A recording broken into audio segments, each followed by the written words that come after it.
Hi everyone, welcome back. I'm Aishwarya Sophia.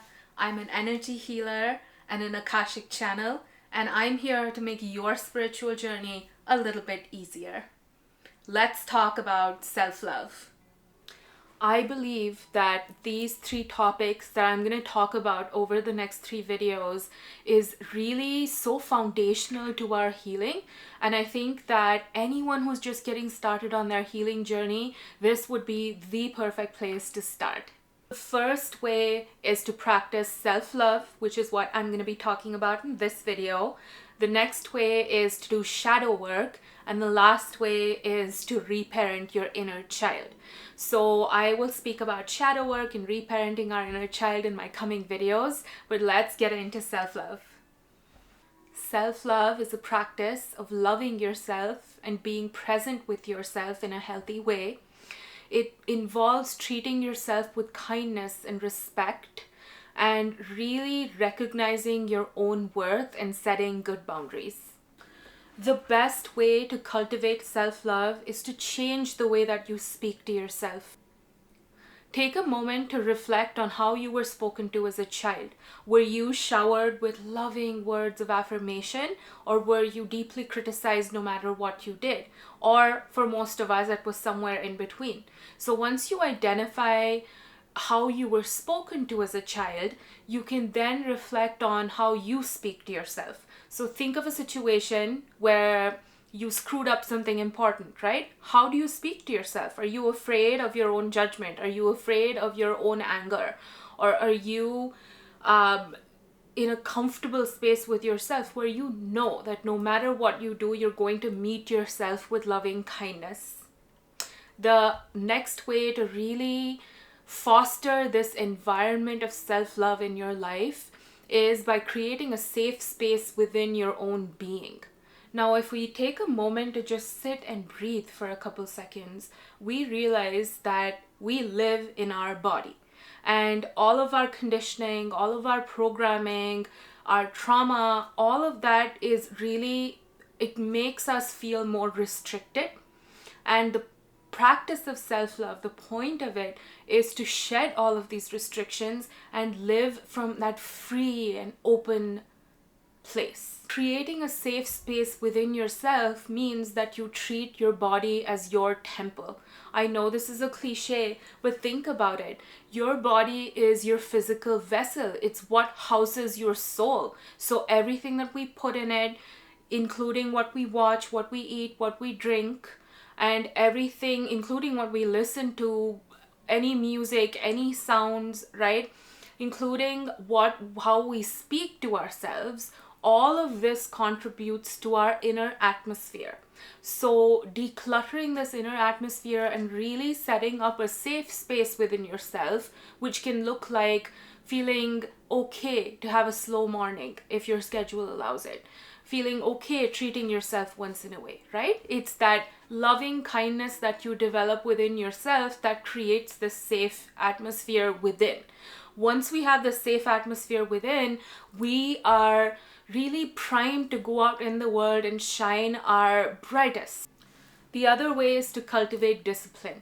Now, I always say that discipline is the highest form of self-love, because when you are being disciplined in something, it means that you're keeping the word that you've given to yourself.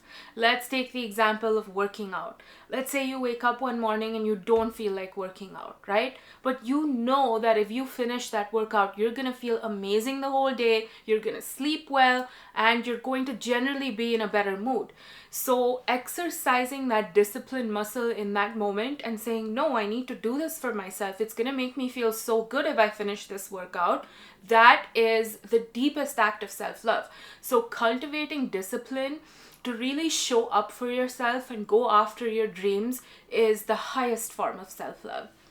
There are so many benefits to practicing self-love. Just to name a few, our self-concept drastically improves. The way that we recover from problems, our resilience skyrockets, and most importantly, our mental health is impacted positively.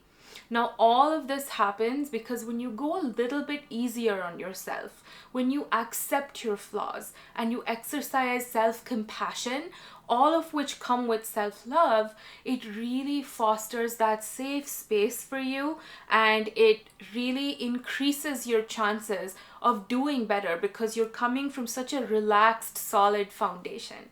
Let's talk about some tangible ways that you can cultivate self-love in your life, right?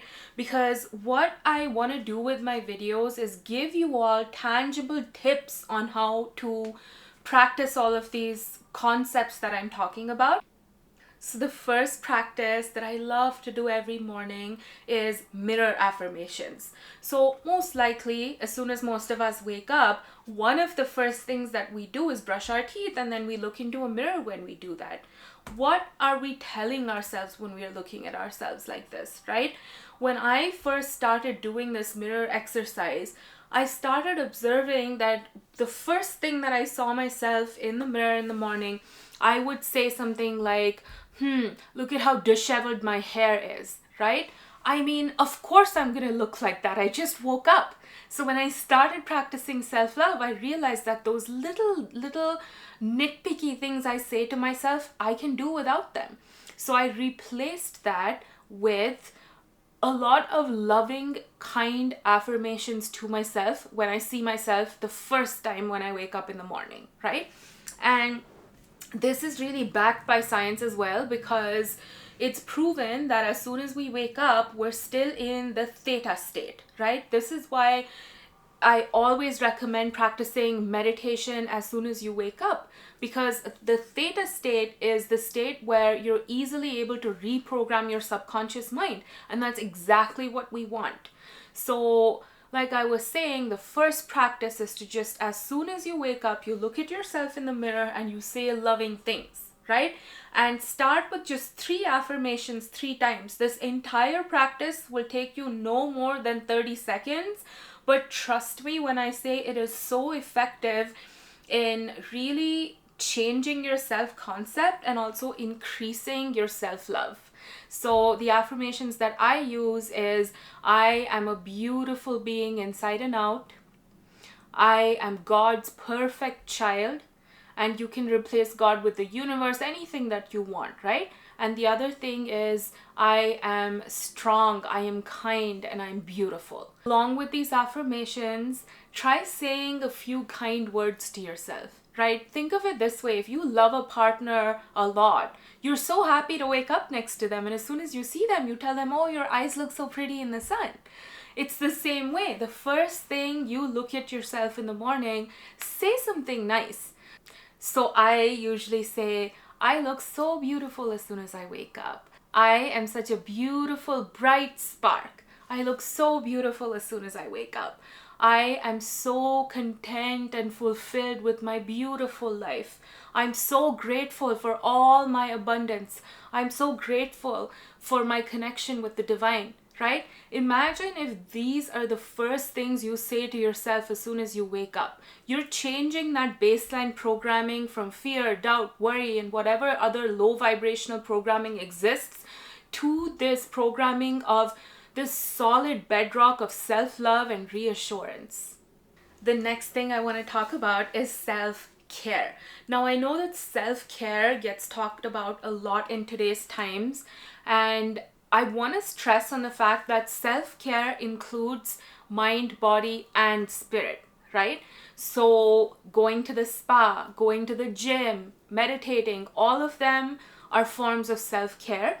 And whatever form of self-care you find that you need the most, commit to a daily practice, right? Or a weekly practice. Like I use face masks on my face twice a week. This is a practice I've committed to because my skin loves it. I feel good, I look good, and it's just that little thing I do that gives me a boost in the week. So I commit to doing this. And if you notice a theme with all of these practices, they're not these heavy, long, ritualistic practices at all. What they are is little tweaks in your day to make you feel better and to make you feel more loved and valued and safe. Because when we have that foundation of love and peace and safety, we're really able to go out there in the world and do what we came here to do. The next thing is to commit to movement. Now, as most of us know, we store our trauma in our physical vessel. So any kind of movement can really help you dislodge this and release it, and therefore make you feel better throughout the day. And the whole thing with self-love is to make sure that you give yourself what you need, right? And if you were a plant, you would need sunshine, you would need water, and maybe some plant food. We're the same way. So movement is one of those basic needs for our soul, for us to feel fresh and sharp and perform our best. Practicing self-love through movement is one of my favorite ways. The next way is to celebrate yourself. When was the last time you took a minute to celebrate yourself, right? To make a list of your accomplishments and say, wow, I've come really far. One thing I like to practice is to make a list of my achievements of the current year. You can do this too. Just get a book and pen, just write down all of your achievements in the past year. Once you make this list and you actually read it back, you start to realize that you have done a damn good job. Because, we're really living moment to moment, and we might forget some of our big wins that happened just a few months ago. So really taking a moment to celebrate yourself and really giving yourself credit where it's due really goes a long way in fostering self-love. Now, this is the same way as if you love someone, you find ways to appreciate them, right? So it's the same spirit. Find little ways to celebrate yourself and appreciate yourself. Another thing is to do energetic check with yourself once or twice a day, right? So if you're especially busy, it's more important to do this. So take a moment to put your hand on your heart and check in with yourself throughout the day. How am I feeling? Am I hydrated enough? Am I full enough? Have I eaten enough? Have I walked enough? How is my mental health? How are my emotions? What am I feeling, right? Because when you check in with yourself, it's gently reminding yourself that you're here for yourself, right? That you're not alone. You don't have to go through this life without anyone, because we are not trained to think in this way. So just giving yourself that little bit of extra support throughout the day and just checking in. How am I feeling? And say, for example, when you ask yourself, how am I feeling? And you feel like, oh, I'm feeling a bit overwhelmed with work today. Then that's a great time to just take an hour off if you can, right? Just sit with yourself and give yourself what you need. But the thing is, if we don't check in with ourselves throughout the day, it's like we're not making that space for ourselves to be fully expressed. So I definitely think that just checking in with yourself a couple of times a day is a wonderful way to practice self-love. The next one is one of my favorites. It's committing to sleeping 8 hours a night. Now, most of us, especially depending on our body type and our energetic balance and our energetic makeup, need anywhere between 7 to 8 hours of sleep. Now, there are very few, right? Think 1% of people in the world who can do with 6 hours and under. So if you know for a fact you're in that 1% of people and you're able to function fine without 8 hours of sleep, then you're exempt from this. But for the rest of us, sleep is so crucial in physical well-being and emotional well-being, right? Because we heal when we sleep, we get deep rest when we sleep, and most importantly, we get a break from our everyday activities when we're sleeping. So if we don't get good quality sleep every night, and I'm not talking about sleeping 6 hours of night and then taking a 2-hour nap during the day to compensate, I'm talking about committing to a very solid sleep schedule where, for example, you go to bed at 10, you wake up at 6, and you commit to doing this for the rest of your life. And this is something that I did. I was never really a morning person. So when I realized that waking up early really helps you be more productive, I chose to wake up at 6 a.m. because 5 a.m. is too early for me. And so I committed to going to bed at 10 and waking up at 6 every single day. And I still do that to this day. The only time that I go to bed, like say at around 11, is like Friday nights or Saturday nights. But with that one exception, I always make sure that I'm well rested. And honestly, given how much I've had to go through in my life in the past couple years, I think committing to a solid sleep schedule has really made sure that I show up as my best self no matter what the situation is. The last way to incorporate more self-love into your life is to make time to play. It is so important to cultivate a sense of joy in your life when you're trying to build a fulfilling life. We're not just put on this planet to work a job and then pass away. We really have to think about how to find ways to make our lives more emotionally fulfilling. And I have found that play is one of the best ways. Now, I find ways to incorporate play in my life in regular everyday activities that I was going to do anyway. So for example, I take my dog to the park every day anyway. What I do is I sneak away and I play on the swing for about 5 to 10 minutes. And the swing was my favorite thing to play on as a child. So that really replenishes my heart and soul. It fills me up with so much joy. Or for example, if the sprinklers are on outside, right? I'll just go stand next to them and get a little bit of splash of water. It's all just fun ways to incorporate play in your life. I also play with my oracle cards for fun. You know, there's just so many ways, but find what works for you. It could be a sport that you played as a child. It could be a special interest you had as a child. And this simple act of incorporating play in your life really helps not only foster self-love in your life, but it also helps heal your inner child. Now, I'm going to speak about that in my upcoming video about healing and reparenting your inner child. But these were the practices that I wanted to share with you about cultivating self-love. If you feel called to work with me, definitely check out my website. There's a ton of stuff there.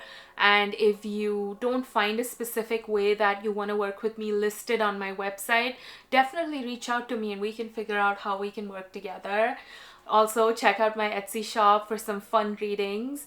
And I really hope that you took away at least a few practices from the ones that I mentioned. And I hope you have fun cultivating self-love and joy in your life. Thank you for being here, and I will see you in my next one. Namaste.